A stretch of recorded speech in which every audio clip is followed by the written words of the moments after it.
Hello world, Shelly here, and it's time for another episode of Foundation Fest. And today I'm going to check out from Clinique the Moisture Surge Sheer Tint Hydrator SPF 25. Retails for $39.50 for 1.3 ounce or 40 mils of product. It's about $30 per ounce if you do the math. This comes in 7 different shades that have some shade shifting technology in them. I've got the second lightest shade, Light. They do appear to go fairly deep into the spectrum of shades, so it does really seem to be fairly universal in terms of the shade range if their color matching holds true. This is described as being for all skin types. It is a tinted hydrator that provides 12 hours of hydration, complexion perfection, and protection all in one. It does look like a combination chemical and mineral sunscreen. It's got powerful hydrating ingredients, including hyaluronic acid and activated aloe water to keep skin plumped and dewy for 12 hours. Sheer Tint perfects and covers a wide range of skin tones. Sweat humidity resistant formula leaves skin with a fresh natural finish all day. Oil free. It is also got no parabens, no phthalates, no fragrance. So let's take a look at shade Light swatched against a few others in my collection. Swatch time. First up is today's foundation from Clinique, the Moisture Surge Sheer Tint Hydrator in shade Light. Second, I've got from Estee Lauder, the Double Wear Stay in Place in 1C1 Cool Bone. Third up is MAC Studio Sculpt in NW15. Fourth is the Wet n Wild Tinted Hydrator in shade Light.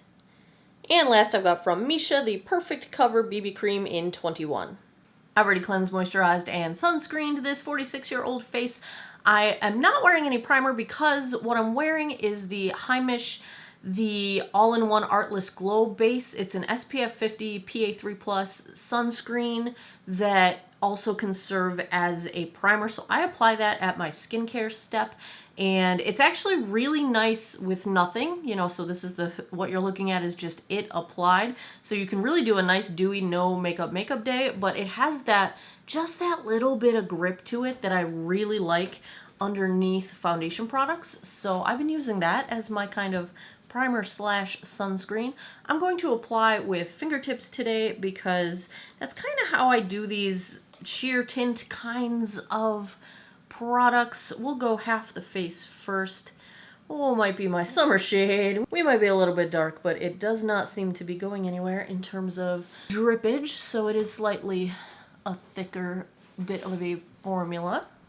Let's just do one half on my face first. This is more my shade after I have a little color. The lighter shade, there is one lighter than this, but it seemed to be a little bit more of a yellow undertone, and I want generally either neutral or a pink undertone. This is looking nice on the skin so far.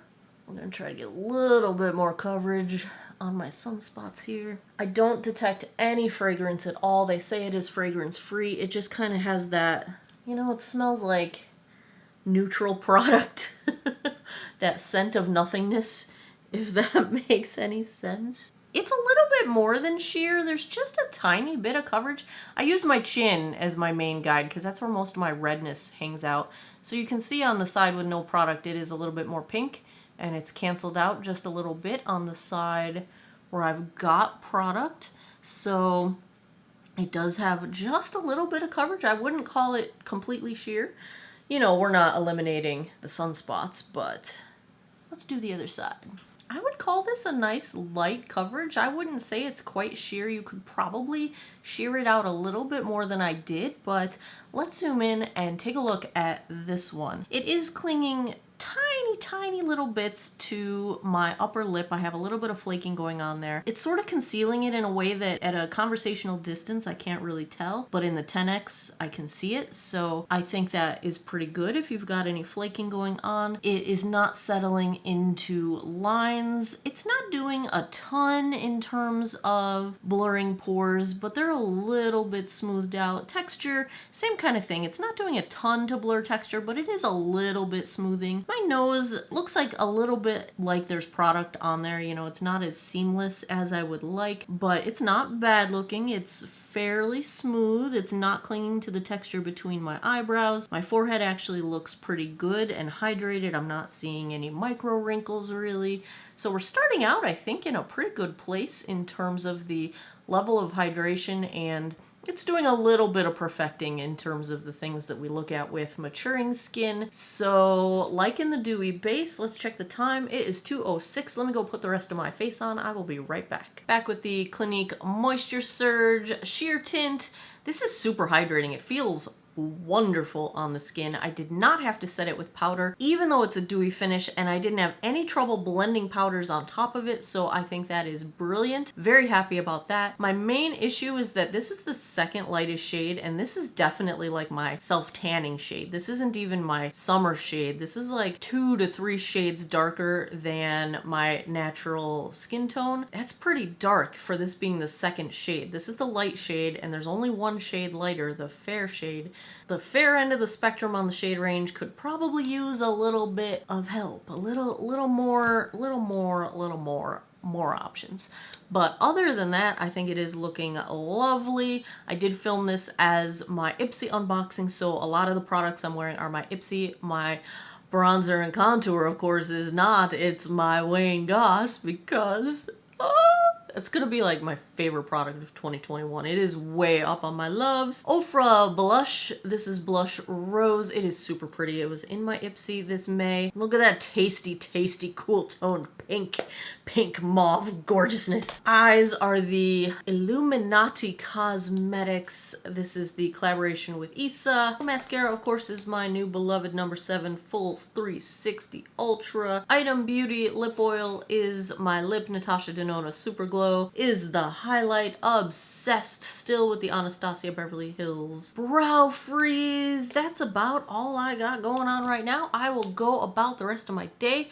We will get a rainy daylight check-in in a bit, and then I will come back tonight, give you guys my final thoughts. Hey guys, it has been almost 4 hours, and here's where we are at with the Clinique Moisture Surge. I ran some errands, wore a mask for maybe 20 minutes. I don't see major signs that I wore a mask. I had sunglasses on as well, but it does look a little worn off on my nose. I feel like it just doesn't do a whole lot for texture. Like I feel like I can see a lot of the texture on my cheeks, and if I get into the light a little bit more, like I just feel a little bit, the pore and texture smoothing, I think it's being accentuated by the finish, the sort of dewy finish.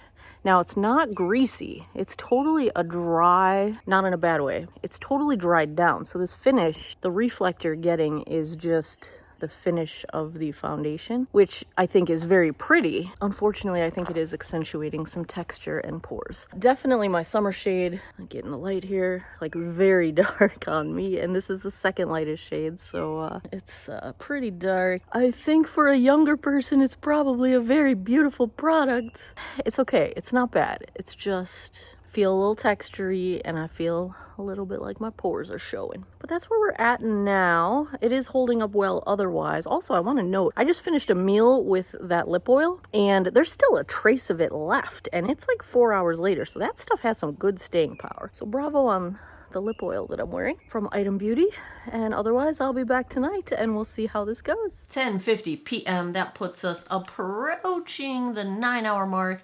Let's take a look at how the Clinique Moisture Surge Sheer Tint Hydrator held up. I would say it is very comfortable, very lightweight. I would call it slightly hydrating. I don't feel like it's massively hydrating. It's not the moisture surge that I was expecting, but I think it kept up really well with my dehydration tendencies. Feels really good at the end of the day. I almost forgot to film this before I washed my face, so that's always a good sign. Means it's comfortable and I'm not thinking about my makeup, which I don't like to think about my makeup once I'm done with it. So in terms of dry skin, I think it is very good. In terms of maturing skin, it has only very minimally settled into my deepest chin line. The rest of my fine lines, forehead, smile lines, no issues whatsoever. I think it could be a little bit more blurring in terms of the smoothing of pores and texture, and I think that might just be the finish. Like I said earlier, I think the finish of it might just kind of exacerbate any appearance of those things. So for maturing skin, that's kind of what you're up against. But if you like a dewy finish, it definitely gives you a dewy finish. Let's zoom in and get a close-up on this one. I forgot to take my allergy medicine today, so I did blow my nose once, and I think it held up really quite well to that. There's only minimal evidence that I was wearing sunglasses for about an hour and a half today, so it held up pretty good under glasses. I did wear a mask on and off for a little bit of time, 20 minutes-ish. I don't see any evidence of wearing a mask, so it held up pretty well, even though that's a really brief amount of time to test it. It's really looking pretty nice. Blush, bronzer, highlight are still very well intact. I feel like nothing is caking up anywhere, nothing is gathering anywhere. It wore really well. Like, I'm gonna just summarize with it wore really well. Especially for a sheer kind of a product, for it to have longevity, that is usually a good thing. Sheer products kind of, on me at least, tend to evaporate and disappear, and this did not evaporate and disappear, so that is a good thing. So what do I think of this one? If I had to give a grade to the Clinique Moisture Surge Sheer Tint Hydrator, SPF 25. Shade range needs a little bit of help, especially on the fair end of the spectrum. This is definitely too dark for me unless I'm self-tanning, and I only do that for a couple weeks out of the year. Only one shade lighter than this, so shade range, might have trouble finding a match, but generally speaking, I am going to go B+. I wish it was a little more smoothing, a little bit more blurring. Wish I had a better shade match. Wish there were more shades at the fair end of the spectrum in particular. Otherwise, I think it's pretty doggone nice. There you have it. Clinique Moisture Surge. If you enjoy foundation reviews, if you had fun with this one, give me a thumbs up down below. Please subscribe if you haven't already. I post new videos every Monday, Wednesday, Friday, 9 p.m. Eastern Time. Check out geekoutofwater.com. Click the Foundation Fest link. I have a ranked, sortable, searchable spreadsheet of all 200 plus of my foundation reviews on there. And as always, thanks a lot for taking some time out of your day to geek out over makeup with me. I appreciate your time, and I hope you guys all have an awesome day or night wherever you are in the world. Take care of each other. Bye-bye.